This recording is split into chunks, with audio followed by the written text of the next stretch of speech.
vous avez vécu également du tourisme, d'ailleurs jusqu'à aujourd'hui vous le faites encore. Oui. Comment avez-vous vu l'évolution de l'île de Bora Bora et le tourisme? C'est sûr que Bora a pris un essor énorme au niveau des hôtels, au niveau voilà, de toute cette culture touristique, on va dire. Et ça a du positif, ça a du négatif. Je pense qu'on est allé peut-être un petit peu vite dans le sens hôtelier et à mon sens, j'affectionne particulièrement tout ce qui est pension de famille, plus du lien direct avec les gens. Les hôtels ont une tendance un petit peu à faire du général. On n'a pas trop le contact avec les vrais gens de l'île, tu vois, un petit peu évidemment, mais pas autant. Et donc, bon, personnellement, c'est vrai que je trouve que cette évolution, c'est intéressant, c'est important parce que Bora est une île phare internationalement. Donc, c'est bien de pouvoir l'exploiter, cet élément-là, mais en même temps, ne pas oublier que les vrais gens sont là aussi, qu'eux aussi peuvent apporter justement cette connaissance peut-être de la culture, des histoires d'avant, de la vraie vie, comment on vit tu vois, au quotidien sur un îlot ou sur la terre. N'auriez-vous pas souhaité également construire une pension de famille sur Motu Hapiti? Je l'ai fait pendant 5-6 ans, j'ai fait la pension, ça a très bien marché. C'était une maison que je louais, donc une seule, donc c'était vraiment de l'exclusivité.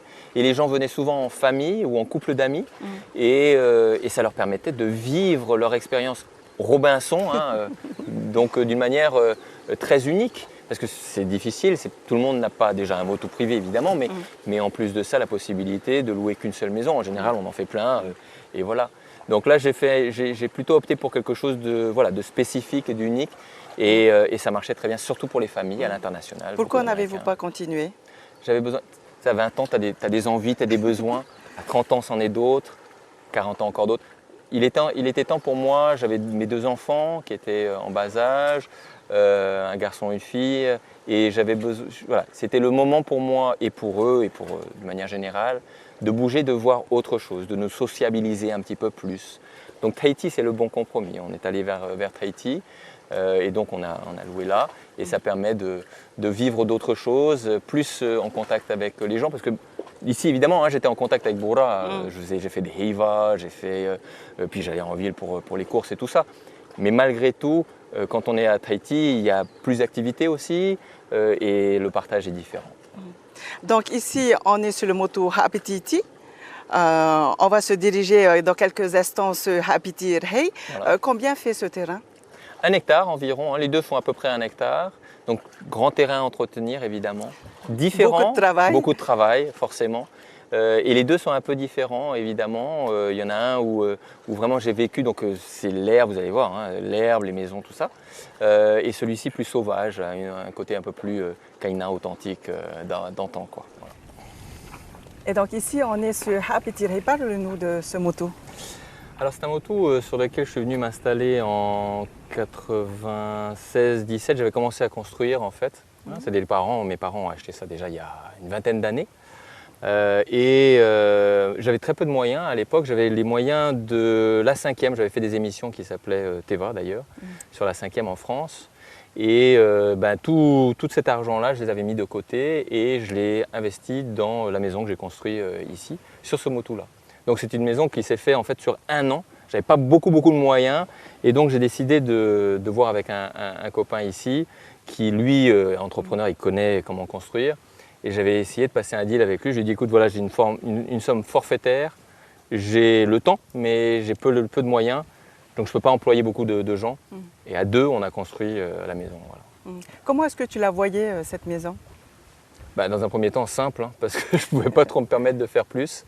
Mais l'idée, c'était surtout de venir sur le moto, sur le Fénois et de pouvoir quelque part mettre ma propre trame à moi, puisque auparavant, comme on disait tout à l'heure, j'avais grandi sur le moto Tarné, qui est fait 4 fois plus grand que celui-ci, avec les parents, mais surtout avec la nature, les animaux. On avait des lapins, on avait des pigeons, j'étais dans l'eau avec les poissons tout le temps, tu vois. Et donc là, l'idée quand je suis venu là, c'était de mon indépendance. Un peu ma vie d'adulte quoi aussi. Donc, C'est pour ça. PEV, c'est le Motutane, Voilà. ici c'est chez Teva. Voilà, exactement. Un peu différencié. C'est vrai qu'on a toujours, quand on a un père un peu comme ça, qui a une force notoire dans ce qu'il a fait, dans son parcours et tout le reste, c'est toujours un peu délicat hein, de se différencier, de faire sa trame à soi. Est-ce que le fait d'être le fils de PEV a été difficile? Bah, il y a des moments, il y a du positif et du négatif. C'est comme dans toute chose. Et il y a eu du positif évidemment, mais ça peut ouvrir des portes aussi, hein, c'est sûr. Mais à l'école, c'était une horreur. J'étais pas particulièrement brillant en maths ou en sciences.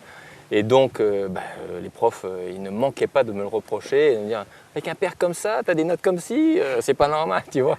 Donc, c'était. Après, je suis allé en Amérique, ils connaissent moins, donc c'est bien passé après en Amérique. Alors justement, Paul-Émile Victor est connu pour ses expéditions polaires Oui. et Teva Victor aujourd'hui pour toutes les sculptures, Ça. pour l'art dont il fait aujourd'hui. Est-ce que la vie a été plus douce avec vous parce que vous êtes le fils de Paul-Émile Victor? Plus douce, c'est peut-être pas forcément le bon terme. Il y a, au niveau de la télé par exemple, c'est vrai que je ne vais pas me leurrer en disant que mon père n'a pas été une des raisons pour laquelle la télé est venue me chercher. On a fait des choses ensemble et tout ça, tu vois, avec la 5e en France par exemple. Ça a permis de faciliter certaines choses dans mon parcours. Et puis à un moment, il faut arriver à décrocher, à faire son propre bout de chemin. La télé fait toujours partie de ma vie. Et donc, PEV, de ce côté-là, c'est vrai, m'a aidé. C'est un petit peu son aide au-delà de la mort, hein, au-delà dans son nouveau monde. Peut-être qu'il me soutient aussi un petit peu de cette manière-là. Et aujourd'hui, voilà, moi je fais ma propre petite trace depuis déjà quelques années, hein, c'est sûr. Hein, il est mort en 95, ça fait 18, enfin presque une vingtaine d'années, tu vois. Donc, Comment étaient vos relations avec PEV? alors on était très complices, très complices. Il y avait une grosse différence d'années, hein, parce qu'il m'a eu à 65 ans. Donc il y a 65 ans qui vous séparent, qui nous séparaient déjà. Donc au niveau, il a fallu le temps que moi je grandisse aussi, mais malgré tout, hein, à partir de l'adolescence, une très grande complicité. Je savais que j'avais en face de moi quelqu'un qui physiquement n'avait pas toute la mobilité, la facilité. Voilà, on n'allait pas faire du surf ou du machin ensemble, hein, c'est évident. Donc il y avait cette compréhension et donc cette aide que je lui apportais physique. Et en même temps, souvent, il n'y avait pas besoin de parler, on se comprenait, on était à table, il y avait un regard et hop, on savait ce qui se passait chez l'un et chez l'autre. Comment se passait la vie sur le Motutane? Écoute, comme une vie où on est en autarcie, loin de tout. C'était un vœu de PEV d'être séparé des autres? Alors, c'est pas tant séparé des autres que éloigné de la civilisation. Je ne parle pas par rapport aux facilités. À cette époque-là, il n'y avait pas les ordinateurs, il n'y avait pas tout ça. Hein, c'était beaucoup plus simple.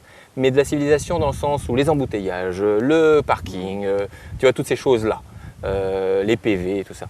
Et ça, il en a parlé dans plusieurs de ses livres, dans les interviews aussi. Il voulait vraiment s'éloigner pour revenir à des valeurs essentielles. Et ces valeurs-là, les valeurs de la vie, les valeurs de la nature, les valeurs du temps, il les retrouvait ici en Polynésie parce que, selon lui, et je suis d'accord avec lui, ici, on a une notion du temps, de certaines valeurs, de la vraie, entre guillemets, vie, dans le sens où des valeurs humaines, que l'on n'a plus trop quand on est dans une ville citadine archibondée de monde et où on ne se retrouve plus. Alors, PEV avait une certaine notoriété, il recevait beaucoup de monde sur le Motutane. Oui. Comment l'avez-vous vécu? C'était passionnant parce que aussi bien les journalistes qui venaient pour l'interviewer, les politiques, les acteurs américains et français qui venaient, à chaque fois, du coup, ça découlait avec des conversations, avec des sujets. Alors j'étais jeune, hein, évidemment, mais j'ai baigné là-dedans, donc c'était passionnant parce que une vision un petit peu, c'était un sage quand même, un sage et une sorte d'encyclopédie vivante. Donc n'importe qui avait n'importe quelle question sur presque n'importe quel sujet, que ce soit des sujets d'actualité ou sur des choses qui aient pu se passer auparavant, il avait des rallonges de questions avec un foisonnement d'informations passionnantes parce que dans sa longue vie, il avait non seulement acquis des informations, mais en plus la sagesse et la compréhension d'assembler les éléments pour en faire une sorte de conclusion à chaque fois, quoi.